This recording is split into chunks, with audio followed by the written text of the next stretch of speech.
দর্শক, আপনাদের সবাইকে স্বাগত নন্দন সরাসরিতে। নন্দন সরাসরিতে আমি মঈনুল ইসলাম আপনাদের সাথে যুক্ত আছি রাজধানীর শাহবাগ থেকে।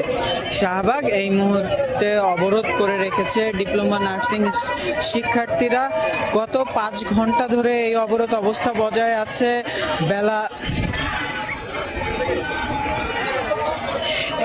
বেলা 1টার দিকে শাহবাগে অবস্থান নেয় এই ডিপ্লোমা ভবনের দিকে যাওয়া সড়কটি।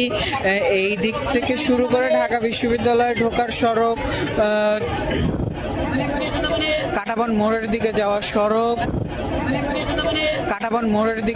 সড়ক এবং বাংলা মোটরের দিকে যাওয়া সড়ক, প্রতিটি সড়কের মুখে কিন্তু শিক্ষার্থীরা অবস্থান নিয়েছে। তারা কোনো প্রকার যান চলাচল করতে দিচ্ছে না, শুধুমাত্র